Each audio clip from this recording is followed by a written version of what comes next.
그러니까 5년 내내 함께 있었던 분들도 계실 테고 예. 이제 마지막에 짧게 있던 분도 계시겠지만 무엇보다 어떤 대통령보다 인간미 넘쳤던 분이셨기 때문에 서운한 마음이 아마 많이 들 겁니다. 예, 지금은 취재진이 기다리고 있고요.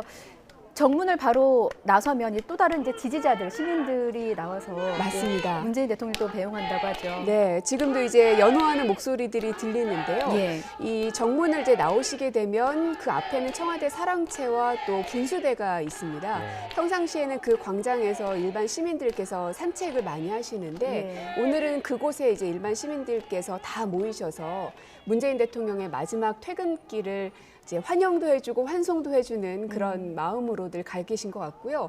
제가 알고 계신 분들도 상당히 지금 많이 가 계신데 얘기를 들어보니까 상당히 질서정연하게 움직이고 있고 그리고 이제 반차 내고 오신 분들도 많아 보이고 또 가족 단위 아이들하고 같이 오신 분들도 상당히 많다고 얘기를 들었습니다. 이제 뭐 실제로 환송 행사가 시작이 됐습니다. 실제로 보고 계신데요. 뭐 활짝 웃고 있는 문재인 대통령의 모습도 볼 수 있고요. 현재 좀 느낌이 남다를 것 같습니다. 심정이 좀 어떠십니까? 저의 심정은 사실은 아직은 실감이 나지 않습니다. 이렇게 화면으로 보다 보니까 더더욱 그런데요. 아마도 오늘 YTN 인터뷰를 끝내고 집에 들어가서 현관문을 닫고 식탁 앞에 앉으면 그때 실감이 날 것 같은데 왜냐하면 2017년 대통령께서 대통령 후보로서 본격적인 선거운동을 하실 때부터 제가 같이 시작을 해서 이제 마무리하는 거를 보기 때문에 저의 정치 인생과도 궤를 같이 하기 때문에 좀 감회가 새롭습니다. 그렇군요. 앞서 그 전현직 비서관들과 함께 지난 뭐 6일이죠. 영빈관에 모여서 이제 마지막 고별 만찬을 했다고 하는데 이때는 또 직원들의 눈물바다가 이루어지기도 했다고요. 그 어떤 대통령보다도 일을 참 많이 하셨던 분이었고요. 그러면서도 일의 결정권자에 있는 고위직들에게는 되게 무서운 호랑이 대통령이셨지만 그 밑에 이제 행정관급으로 내려왔을 때는 누구보다도 따뜻했던 대통령이었기 때문에 마음이 그랬고요. 지금 이제 많은 시민들께서 지금 환영을 해주시고 계십니다. 방금 이제 청와대 정문을 나오셔서 길을 건너서 사람들과 지금 인사 나누시는 모습인데요. 문재인 청와대의 가장 큰 특징 중 하나는 바로 이 장면입니다. 그러니까 낮은 경호가 사실은 굉장히 힘들으셨을 겁니다. 보통은 대통령이 입퇴장을 할 때는 경호 폴리스 라인들이 쫙 깔리기 마련인데요. 문재인 대통령은 첫날부터 지금까지도 이렇게 국민들 속에서 함께 호흡하겠다는 기조를 가지고 해 오셨고 그래서 이제는 국민들도 대통령의 손을 잡고 같이 사진 찍는 게 낯설지 않으실 겁니다. 이제 뭐 화면을 보시는 것처럼 많은 분들이 나와서 뭐 환영과 축하의 인사를 현재 나누고 있는 모습을 볼 수가 있는데요.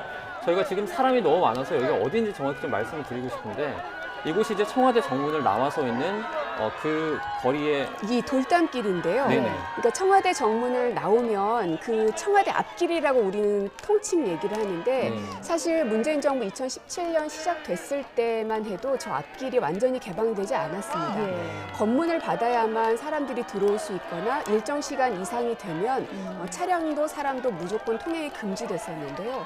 문재인 정부 들어서는 24시간 개방 행사를 하면서 누구나 시민들이 저 청와대 앞길을 지나갈 수가 있었습니다. 그러니까 여러분들 알아듣기 쉽게 얘기하자면 광화문 정문이 있으면 그 바로 뒷문이라고 생각하시면 됩니다.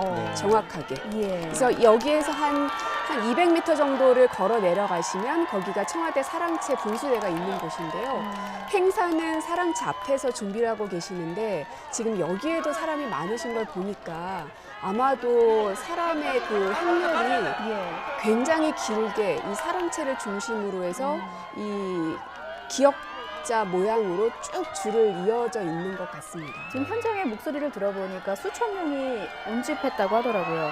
문 대통령 부부의 입장에서는 만감이 교차하지 않을까 이런 생각도 좀 드는데 그 고민정 의원님 청와대 대변인으로 발탁됐을 때요. 문재인 대통령이 내 생각을 누구보다 잘 아는 사람이다.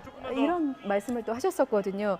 잘 아시는 분이니까 지금 문재인 대통령은 어떤 생각을 하고 있을까? 지금 저 순간에는 감사함과 후련한 마음이 교차하실 것 같고요. 왜냐하면 그 어떤 대통령보다도 많은 사랑을 받았던 대통령이라고 소회를 밝히기도 하셨거든요.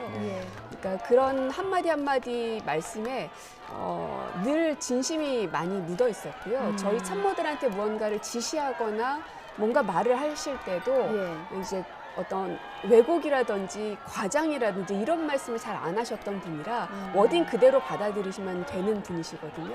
그래서 국민들에 대한 감사한 마음이 굉장히 벅차오를 정도로 많으실 것 같습니다. 네.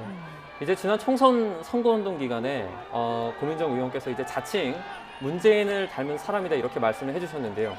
문재인 대통령은 한마디로 좀 어떤 분이라고 말씀드릴 수 있을까요? 진심 이 단어로만 표현을 해도 될 것 같습니다. 그러니까 국민을 향해서도 늘 진심이었고 심지어 야당을 향해서도 뭔가 소통하고 협치하려는 노력들을 끊임없이 하셨던 대통령이셨다는 점.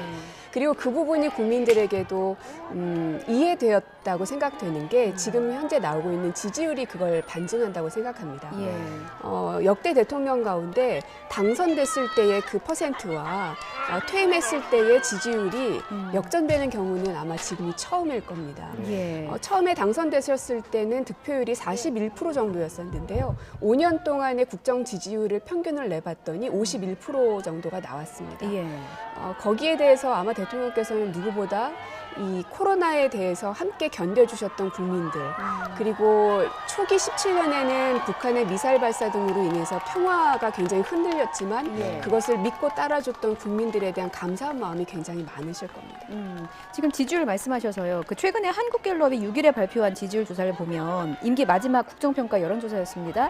45%의 긍정적인 답변을 얻었고, 이게 보니까 퇴임을 앞둔 임기 말의 대통령이 30%대 이상의 어떤 긍정평가를 얻은 거는 대통령 직선제 부활 이후에 처음이라고 하더라고요. 근데 이런 그 45%의 긍정평가가 일면 문재인 대통령으로서는 뭐 잊힌 사람이 되고 싶다라고 말씀하셨지만 그 말씀대로 될까? 어떤 정치적인 소명을 요구하지 않을까? 이런 생각도 드는데 어떻게 보십니까? 저도 그 말에 공감을 합니다. 이제 무엇이든 다 본인의 뜻대로 되지 않는다는 것을 누구보다 이제 대통령께서도 잘 아시리라 생각이 들고요. 다만 잊혀진 사람이 되겠다라고 하는 건 다음 정부, 즉 윤석열 정부에 대한 배려라고 생각을 합니다. 그래야만 윤석열 정부가 새롭게 대한민국을 이끌어 나갈 수 있는 동력을 만들 수 있기 때문에 그렇게 말씀을 하셨을 것 같고요. 다만 그 자락을 깔아준 것을 얼만큼 잘 활용하는지는 이제 다음 정부가 그 의지를 얼만큼 바통을 받아내느냐에 달려 있는데요. 가장 대표적인 것이 바로 평화에 대한 것인데 이제 대통령께서 이제 임기가 끝나셨음에도 불구하고 바이든 미국 대통령이 한국에 오셨을 때 문재인 대통령과도 만나겠다라는 의지를 이제 나타내셨는데요. 그것을 보면 평화에 대한 남북미 안에서는 그만큼 신뢰 구축에 대해서는 그 어떤 사람보다도 가장 첫 번째로 문재인을 꼽는다는 걸 보여주는 것인데 이런 평화에 대한 신뢰 구축의 의지를 윤석열 정부도 계속 이어간다면 오히려 평화에 있어서만큼은 한 단계 더 업그레이드되고 확장된 대한민국을 만들어내실 수 있을 거란 생각이 들어서 그거는 꼭 바라는 바이기도 합니다. 새 정부에.